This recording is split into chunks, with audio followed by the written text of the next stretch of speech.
جس کا پہلا حصہ اس سے پہلے درس میں بیان ہوا ہے، اور اس میں یہ بات بیان کی گئی تھی کہ کفار و مشرکین کے اس اعتراض کا اللہ تعالیٰ نے جواب دیا کہ وہ یہ کہتے تھے کہ کلام الہی اگر یہ اللہ کا کلام ہے تو پھر اس میں ایسی چیزوں کا ذکر کیوں ہے اور ایسی مثالیں کیوں بیان کی جاتی ہیں کہ جن مثالوں میں کوئی معمولی سی چیز، کوئی ہلکی سی چیز، اور جس چیز کو ہم معاذ اللہ نکما سمجھتے ہیں، کمتر سمجھتے ہیں، فالتو سمجھتے ہیں، فضول سمجھتے ہیں، ہمارے ہاں اس چیز کی کوئی حیثیت ہی نہیں ہے، تو ایسی کمتر چیزیں اگر یہ کلام الہی ہے تو اس میں کیسے بیان ہو رہی ہے اور کیوں کر بیان ہو رہی ہے؟ اللہ تعالیٰ نے ان کے اس اعتراض کا علمی اور سادہ انداز سے جواب دیا کہ ضروری نہیں ہے کہ جس چیز کو تم معمولی سمجھتے ہو وہ واقعی معمولی ہو، اور ضروری نہیں ہے کہ جس کو تم کمتر سمجھتے ہو وہ کمتر ہو۔ ایسا ہے کہ جس کو تم معمولی سمجھتے ہو وہ غیر معمولی ہو، جس کو تم کمتر سمجھتے ہو وہ بہت برتر ہو، بلکہ تم سے بھی زیادہ بعض چیزوں میں برتر، اور جس کو تم حقیر سمجھتے ہو وہ اللہ کے نزدیک عظیم ہو۔ تو تمہارے سمجھنے کی بات نہیں ہے، بات اللہ کی قدرت کی ہے، بات اللہ کی مخلوق کی ہے۔ اس کے نزدیک مخلوق کا کیا مقام ہے، کیا مرتبہ ہے، کیا حیثیت ہے، اور اس نے اپنی مخلوق میں کیا کیا راز چھپائے ہوئے ہیں، قدرت کے کیا راز اس میں پوشیدہ ہیں، کیا کیا صلاحیتیں ان کے اندر ہیں، کس قدر اللہ تعالیٰ نے ان کے اندر علم کی ایک کائنات چھپائی ہوئی ہے، پوشیدہ رکھی ہوئی ہے، یہ تمہیں پتہ ہی کوئی نہیں۔ تم ظاہری طور پر کسی چیز کے وجود کو دیکھتے ہو اور فوراً اس پر رائے کا اظہار کر دیتے ہو کہ یہ تو بڑی معمولی سی چیز ہے، یہ تو گھٹیا چیز ہے، یہ تو حقیر سی چیز ہے۔ تمہیں کیا معلوم کہ اللہ کے نزدیک اسی چیز کے اندر اللہ نے کتنی حکمتوں کے دروازے کھول دیے ہیں اپنی مخلوق کے لیے۔ تو تم مچھر کو سمجھتے ہو کہ یہ بہت ہلکی مخلوق ہے، لیکن غور کرو گے، توجہ کرو گے، دھیان کرو گے، گہرائی کی نظر سے دیکھو گے تو تمہیں معلوم ہوگا کہ جس کو تم معمولی سمجھتے تھے وہ اتنا غیر معمولی ہے کہ تمہارے لیے معمہ بن جائے گا۔ تو یہ بات اس سے پہلے درس میں بیان ہوئی ہے کہ مچھر کو اللہ تعالیٰ نے کس انداز سے تخلیق کیا ہوا ہے اور کیا کیا اس کے اندر خصوصیات رکھی ہوئی، اور کیا کیا اس مچھر کو، چھوٹی سی مخلوق کو اور اس کے وجود کو اللہ نے کن کن چیزوں کے ساتھ جوڑا ہوا ہے، اور جب انسان اس پہ غور کرتا ہے تو واقعی حیران ہو جاتا ہے کہ اتنی معمولی سی مخلوق ہے اور اتنے زیادہ قدرت کے راز اس کے اندر ہیں۔ اس بات کے ذکر کے بعد آیت کے اس حصے میں دو طبقوں کا بیان ہے، اور دو طبقوں کے بیان کے ساتھ دونوں کی حالتوں کا بیان ہے۔ ایک طبقہ اہل ایمان کا ہے جو اللہ کی ذات پر یقین کرتا ہے، نہ صرف یہ کہ اللہ کی ذات پر یقین کرتا ہے بلکہ اللہ کی ذات کے ساتھ اللہ کی ہر بات پہ یقین کرتا ہے، اللہ کے ہر حکم پر یقین رکھتا ہے، اللہ جل شانہ کی ذات کو بھی مانتا ہے، بات کو مانتا ہے، اللہ کی شریعت کو مانتا ہے، اللہ کے ہر حکم کو بجا لاتا ہے۔ اور دوسرا طبقہ وہ ہے جو اللہ کے وجود کا انکار کرتا ہے، راہ فرار اختیار کرتا ہے، اور اللہ کے حکموں کو ماننے کے بجائے ان سے کفر کرتا ہے۔ تو دو طبقے بیان کیے اور پھر دونوں کی حالتیں بیان کی کہ ایسی مثالوں کا اثر پہلے طبقے پر کیسا ہوتا ہے اور دوسرے طبقے پر کیسا ہوتا ہے۔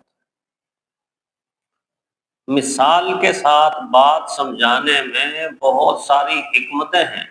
اور اللہ تعالیٰ نے قرآن حکیم میں بہت سارے مسائل کو مثالوں کے ساتھ سمجھایا، حتیٰ کہ اپنی ذات اللہ کی ذات جو سمجھ سے ماورا ہے، سمجھ میں آنے والی نہیں ہے، سمجھ چھوٹی ہے۔ اللہ کی ذات بڑی ہے، عقل چھوٹی ہے، اللہ کی ذات بڑی ہے۔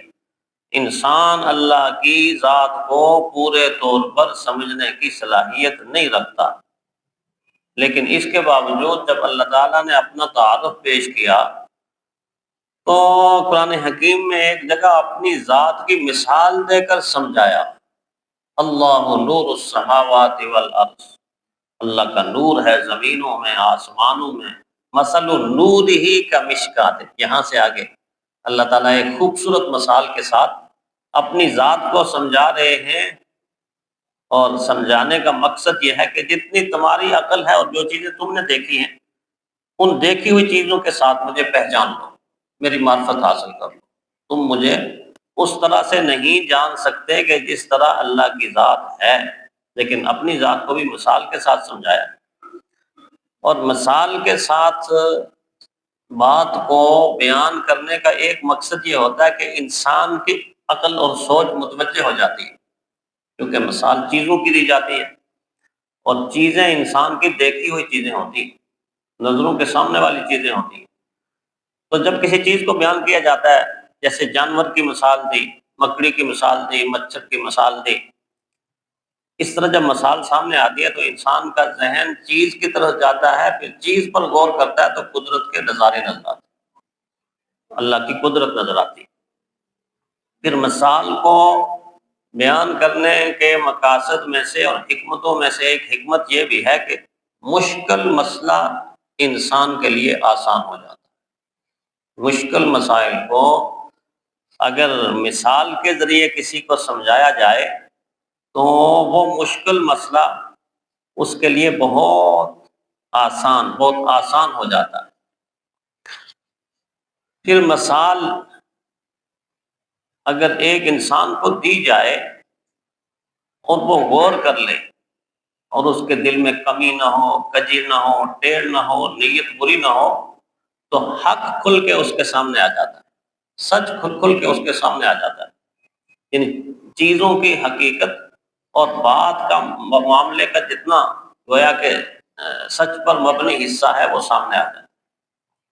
تو مثال بیان کرنے کی بہت ساری حکمتیں، لیکن اللہ جل شاہ نے یہ فرمایا کہ جب مثال بیان ہوتی ہے یا حق بیان ہوتا ہے تو پھر دو طرح کے ذہن جو ہیں وہ دو طرح کا اثر لیتے ہیں۔ ایک ذہن گمراہی کی طرف مائل ہو جاتا ہے، اندھیروں کی طرف چلا جاتا ہے، جہالت کی طرف چلا جاتا ہے، اور ایک ذہن روشنی کی طرف چلا آتا ہے، ایک ذہن ہدایت کی طرف چلا آتا ہے، ایمان کی طرف چلا آتا ہے۔ تو ایک چیز کے دو رد عمل ظاہر ہوتے ہیں، اور دنیا کے اندر بھی ایسا ہی ہے کہ چیزوں میں اللہ تعالیٰ نے منفی پہلو بھی رکھا ہوا ہے اور مثبت پہلو بھی رکھا ہوا ہے۔ جو جس طرح چیزوں کو دیکھے گا یا جانچے گا یا پرکھے گا یا ان کا استعمال کرے گا، اس کے جانچنے سے، پرکھنے سے یا اس کے استعمال سے رد عمل اسی کی طرح کا پیدا ہوگا کہ جس طرح وہ استعمال کرے گا۔ مثلا اسلحہ ہے، بندوق ہے، تو اس کے استعمال کرنے کا ایک طریقہ تو یہ ہے کہ ظلم کرنے والوں کے خلاف استعمال، ظالموں کے خلاف استعمال۔ اب ظالموں کے خلاف اگر بندوق استعمال ہوگی